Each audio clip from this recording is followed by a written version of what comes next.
Number 9. Time zones. Day and night happen at different times at different places on Earth. In fact, it's always day somewhere and night somewhere else. Okay, time zones.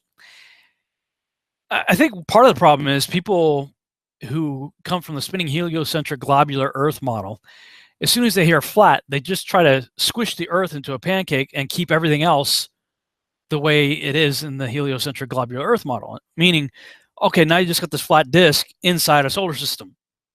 And they try to apply the dynamics of the solar system in a massively huge sun 93 million miles away, over a flat Earth, and apply what they know in that paradigm to this paradigm. Well, that doesn't work. And it's just a knee-jerk reaction from people who haven't done any research at all, which is what I found predominantly to be the case. 99.999999999% of my, especially early detractors, did zero research of their own. In lockstep, they all just had a programmed response, knee-jerk response, and they were always the same responses. But I'm going, well, wait a minute.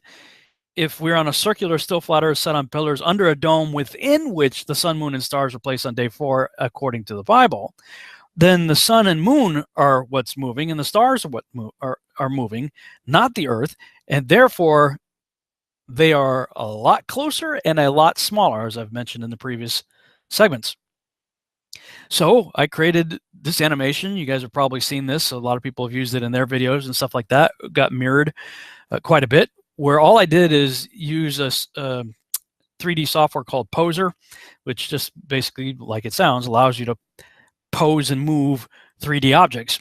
And so I created a circular flat Earth map and just created a little ball and made the ball a point light. And what a point light is basically just like it sounds like, a point of light that you can adjust the parameters for how much light it throws off. And so, yeah, if you make it a really big light and make it like with a lot of throw, then it would light up the entire Earth. But if you're God and you're creating a clock and a enclosed world system where there's a sun that rules over the day, then you don't need it to be a point light that's going to throw over the whole Earth, because you want to have night. So you just reduce the throw of the light, and it's not a spotlight. Okay, it's not a flashlight shining down on the Earth. It's shining out in 360 degrees in all directions, all the way around, up, down, around, side to side, everywhere. But the reach of the throw of the light is just limited. And if that thing's going around, well, guess what? You have time zones. Problem solved. No big deal. Now, I should note something else, and that is that this animation is not to scale. The sun is not the right size, nor probably the right height over the disk of the Earth, at least according to the various estimations and things that I've read in Zetetic Astronomy and other books. So this being the case, it would explain why the sun couldn't be seen from those areas that are in nighttime. And if I were to shrink the sun and make it to scale and at the right height, probably the only thing I'd have to do would be to adjust the light attenuation setting to increase it to compensate for the smaller, potentially closer sun, so that it basically had the same throw as what you see here. And also, you probably have to take into account the reflectivity off of the firmament, which would scatter the light in certain ways that has been depicted in a number of memes you've probably seen online. So these are some things to consider when looking at this animation. Okay, so number 9, time zones don't prove a globe. Time zones can work just as well on a disk. While I was looking into all, how the sun works and how time zones work and things like that, naturally you start to wonder, well, how do the seasons work? And you may have seen this video before. A lot of people put it out there. Well, this came as a result of another video that I was working on when I was trying to figure out, how does the 24-hour sun, or the alleged 24-hour sun, work in Antarctica? So first, I wanted to see how it would work, or if it even would work on a globe. So I created this little animation, and with the Earth at a 23.4 degree tilt. And you can see here that only certain parts of Antarctica would be in 24-hour light, The parts where it dips in closer toward the pole, that's where you would get a 24-hour sun if it in fact actually exists. So I'm using Stellarium. It's heliocentric globe-based software now, created by people who believe in the ball.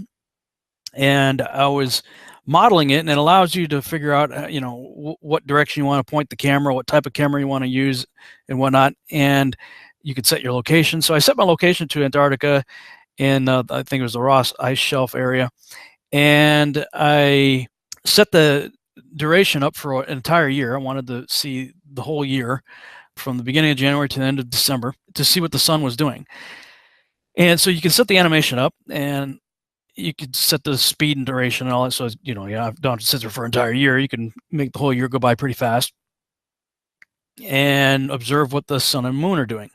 And the software also allows you to turn off the stars and turn off the ground plane.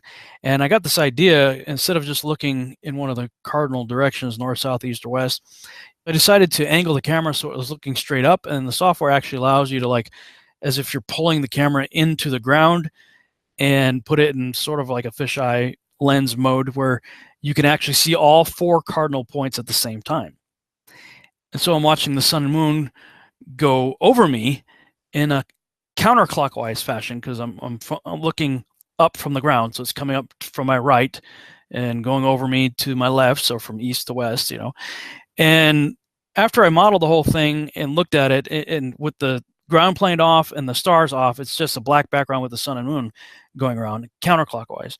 Well, I thought, man, I wonder what that would look like over the flat Earth map. And so I punched out the black in my video software and put in the image of the azimuthal equidistant map.